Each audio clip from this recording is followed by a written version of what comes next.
Well, I'm more dressed up than I normally would be for a shoot with my high heels and all, but that's because today's about luxury. Now this is about a luxury car that 20 years ago was the only luxury car really around. Well, ever since then, it's the Mercedes E-Class that has become the de facto go-to car for luxury buyers in the segment. Well, it's here in its 10th generation and it does have a lot more competition than it did 20 years ago, and Mercedes have been upping the ante all the while. But this time around, they've decided to stretch it a little further. And by stretch, I mean quite literally, because for the first time ever, we're getting the long wheelbase version in India.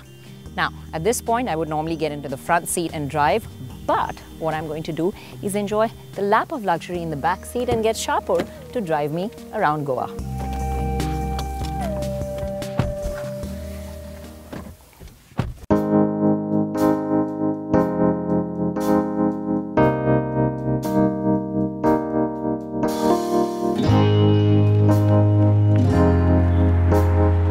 The long wheelbase version of the E-Class is really stretched. The front and rear wheels are more than 3 meters apart, opening up a massive amount of cabin space.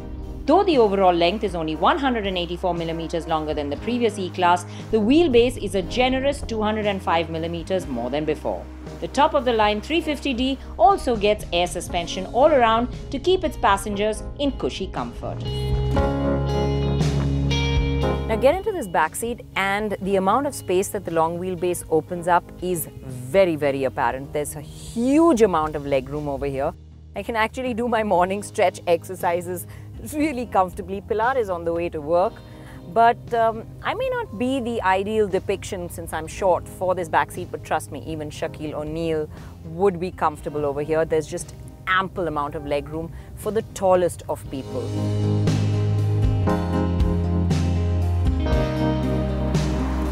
The seats themselves are extremely comfortable. In fact, now you can recline the backrest, and it even has a memory setting, so you can, set it when you get into the car to exactly the position you like. And with the backrest all the way back, it is extremely comfortable. And this pillowy, soft Alcantara leather headrest makes it even better.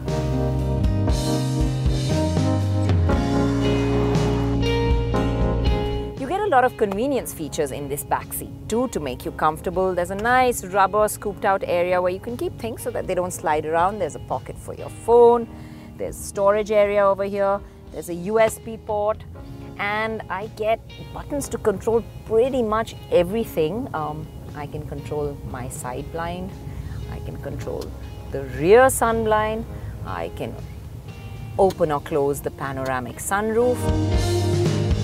And should I be seated on the other side, I could also control this seat and move it forward or backward at the touch of a button. So pretty much lots that I can do with the touch of a button, but there's one critical thing that I can't do, and that's control that fancy multimedia system. I have to ask my chauffeur to do everything for me. Shapur, can we have some music?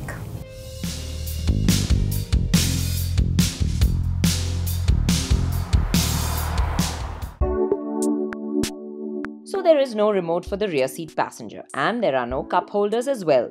But you can opt for the cup holders as an accessory.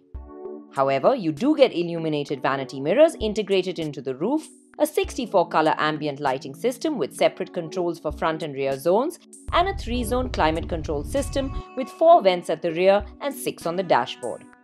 However, the aircon does take time to cool the larger cabin, and one often has to set the temperature to low and turn the blower on full to cool down the rear seat. But there is no doubt that this backseat delivers on the ultimate luxury experience in the way that it shuts out sounds, and also in the way that it rides over our roads.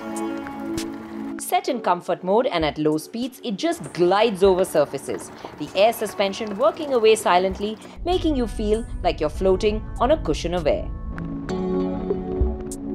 In comfort mode, it's got this pillowy ride, but that means there is quite a lot of movement as you pick up the pace. So if you do go faster, it's actually better to have it in sport, which doesn't really, make the ride much worse, but it settles the car down and tethers it much better.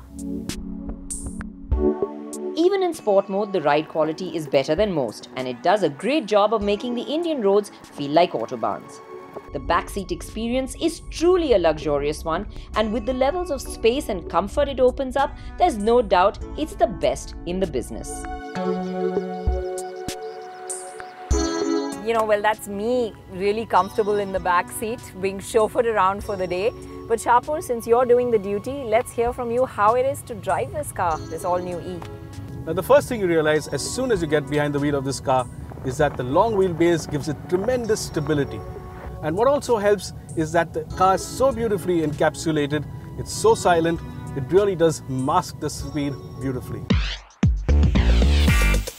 We were driving the 350D, which comes with a creamy smooth 3-litre V6 that produces 258 HP and produces a whopping 620 Nm of torque. What you do really enjoy from behind the wheel is that big lusty diesel. The 3-litre V6 has loads and loads of torque, and Merc have combined it so beautifully with the new 9-speed auto. It just chops up the torque beautifully and dishes it out in a nice smooth manner. The refinement level of the engine is impressive, and that's more because it never feels like it's working hard. The power just makes the acceleration effortless. The calm in the cabin doesn't let you feel the speed as it builds up, and you often don't realize just how quick you're going. In fact, the surge of torque when you put your foot down makes you even forget that this is actually a long limo. A 6.6 second 0 to 100 on a car that's over 5 meters long is impressive. While the focus of this new E-Class is the rear seat, what also does help the driving experience is the fact that it has an individual driving mode. Now, normally you have Comfort, Sport, Sport Plus, and these work well enough. But in this case, Comfort is too pillowy, and Sport, when you put it in Sport, the gearbox is too quick and aggressive. So individual is sort of the best blend between the rest, and that really works well. The individual setting allows you to get the best blend of engine, gearbox and suspension to enhance your driving experience. Another benefit is the lift feature on the air suspension that helps you raise the ground clearance from the regular 120 mm to 135 mm. It's handy especially when you have to take this long wheelbase over large speed breakers. While we did clear most of the speed breakers, we did scrape over one or two of the larger ones. Maneuvering the large E-Class on narrower roads, you do feel its size. But the steering, which is light and easy at lower speeds, goes a long way in making it feel better. In fact, the steering is another strength of this car, and it weighs up nicely as you go quicker. Get into a corner and you do feel the length of this car. But what really helps is this nice and accurate steering. It makes it easy to place the car properly and precisely in a corner, and that goes a long way to increasing your driving pleasure. On a winding section of road, it's definitely better to select Sport or Sport Plus. It doesn't make the car thrilling or as much fun to drive as some of the competition, but one has to remember that this is more a limo, and by that standard, it does a pretty neat job of winding its way around corners. Body control and directional stability are good enough to allow you to enjoy the power from the engine. Well, Shapur, nice long driving day it's been, but I think it's about time that I got into that front seat, even if it's just to take a look at the interiors and just, see what all the new E has on offer. So if we can just come to a stop and we can trade places, that would be great.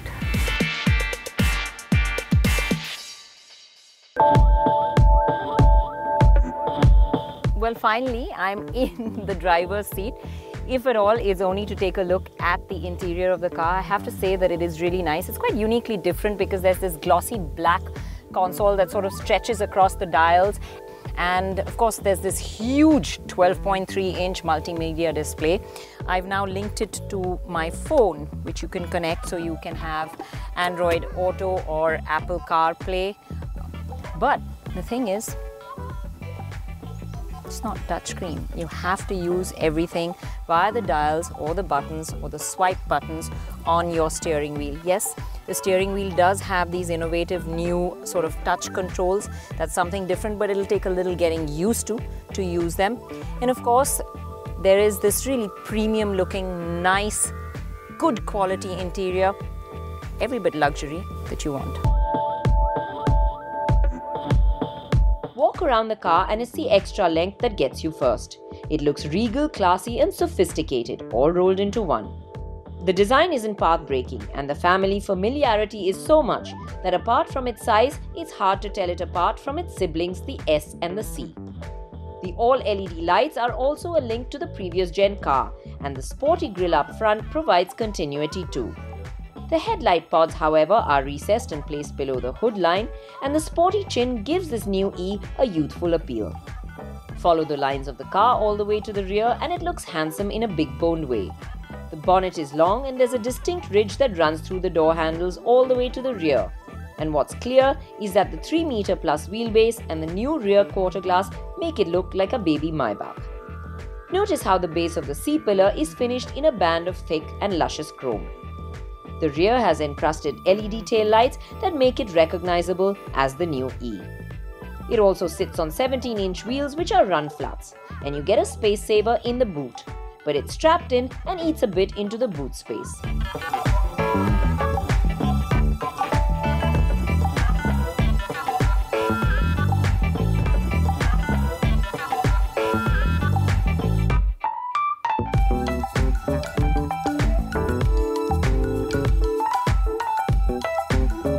It's back to base and we're enjoying the good going lifestyle over here.